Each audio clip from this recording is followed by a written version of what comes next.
Le Liban qui fait également l'actualité américaine avec cette nouvelle réunion préparatoire directe entre Libanais et Israéliens. Les ambassadeurs des deux pays basés à Washington sont reçus pour la deuxième fois par Marco Rubio, le secrétaire d'État américain. Mathieu Mabin, on vous retrouve en direct de Washington. Bonjour à vous. Est-ce que c'est le même format que lors de la première rencontre officielle ? Alors non, pas tout à fait. Cette fois, les ambassadeurs ne sont pas seuls. Ils sont accompagnés de délégations venues d'Israël et du Liban. On est ici sur un format très contrôlé, en fait, très américain. Ce n'est pas un sommet. Ce n'est pas une poignée de main non plus devant les caméras. C'est une médiation, une nouvelle tentative de la diplomatie américaine. Concrètement, Israéliens et Libanais ne devraient pas passer la journée assis autour de la même table. On est plutôt sur des discussions indirectes, avec des allers-retours, ce qu'on appelle ici de la diplomatie de couloir. C'est pour ça que ça se passe très clairement au département d'État, dans ce gigantesque bâtiment, ce véritable labyrinthe diplomatique. Et elle sera pilotée par le département d'État, cette réunion. L'idée, c'est d'éviter toute confrontation directe qui pourrait faire dérailler la discussion dès les premières minutes. Côté américain, le dossier est suivi de très près par Donald Trump, évidemment, avec en première ligne des figures bien identifiées. Marco Rubio, bien sûr, le chef de la diplomatie américaine, pour la coordination diplomatique, et un envoyé spécial comme Amos Hochstein, qui connaît parfaitement le dossier libano-israélien.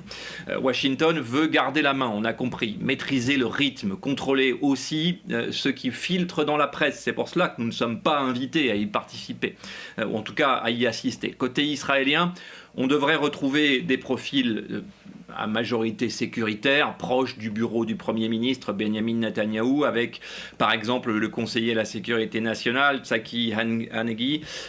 Côté libanais, la délégation sera plus technique, plus prudente aussi, avec des représentants du gouvernement et de l'armée, le plus éloigné possible, en tout cas dans leur réputation, d'une quelconque forme de proximité avec la branche politique et évidemment militaire du Hezbollah. Dans un pays où le pouvoir politique est évidemment affaibli, on peut s'attendre à voir le chef du gouvernement représenté ainsi que le commandant de l'armée ou des diplomates proches du ministère des Affaires étrangères pour la partie libanaise. Le choix de Washington n'est pas anodin, on l'a compris.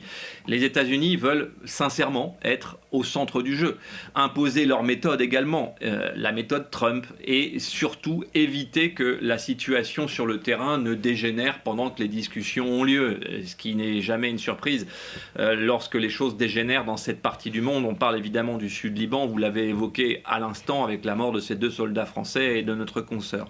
Notons enfin que cet échange présente aussi un préalable à la visite de Benjamin Netanyahou qui est annoncée la semaine prochaine à Washington, une visite qui avait été planifiée de longue date, précisons-le. Alors, qu'est-ce qu'on peut attendre de cette initiative aujourd'hui, Mathieu ? Initiative qui n'est qu'un cadre pour des négociations à proprement parler. Oui, alors effectivement, c'est toute la question. Il faut être très clair, ici à Washington, personne n'attend un accord de paix, vous l'avez compris, ou un règlement global du conflit, encore moins. Ce n'est pas l'objectif d'ailleurs. L'objectif, il est beaucoup plus immédiat, beaucoup plus opérationnel aussi en réalité. Éviter que la situation au Sud-Liban ne bascule dans une guerre ouverte, ou en tout cas dans un conflit encore plus profond et encore plus grave et encore plus violent que celui auquel on a assisté ces dernières semaines. En clair, tant qu'on parle, on est moins tenté de tirer, pour être tout à fait concret. L'administration de Donald Trump cherche d'abord à obtenir des mesures concrètes de désescalade. Ça peut être des mécanismes de communication entre les deux camps, par exemple. Déterminer des zones géographiques à l'intérieur desquelles le dialogue reste possible, par exemple entre l'armée libanaise et l'armée israélienne. Des engagements pour limiter les frappes également et préserver quelques zones, une sorte de zone franche à l'abri des coups. Mais ce qui signifierait également que l'armée libanaise serait capable d'interdire ces zones aux combattants du Hezbollah. Ou encore des règles du jeu plus claires sur la ligne de contact, puisque, que les choses soient bien claires, ce cessez-le-feu reste relativement flou quand même. Les concessions faites par la diplomatie israélienne sont extrêmement légères, mais les obstacles sont considérables. Côté libanais, l'État est affaibli, on le sait, et une partie des décisions militaires échappe même au gouvernement, avec un Hezbollah qui reste extrêmement puissant au sud Liban. Le gouvernement libanais a une marge de manœuvre très limitée, on l'a compris. Côté israélien, la pression sécuritaire est forte, celle qui est exercée par Washington, et Benjamin Netanyahou reste dans une logique de fermeté, malgré tout, soutenu par son ministre de la Défense, Yoav Gallant, qui n'est pas connu pour être le plus diplomate de ses représentants. Côté américain, Marco Rubio et Amos Hochstein, encore lui, vont tenter d'arracher des engagements concrets, même limités, mais en réalité, cette initiative, c'est d'abord une sorte de test. Un test pour voir si les deux camps acceptent encore une médiation américaine, puisqu'on en est là dans la question.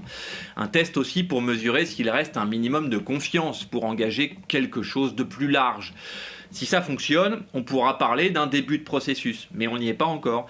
Si ça échoue, le risque, c'est celui d'une escalade, celui qu'on connaît évidemment, une escalade rapide, on l'a compris, avec les États-Unis qui auraient plus de mal à reprendre le contrôle de la situation face à Israël qui invoque encore une fois la légitime défense. À ce soir donc pour connaître les résultats de cette rencontre, deuxième rencontre. Merci beaucoup Mathieu.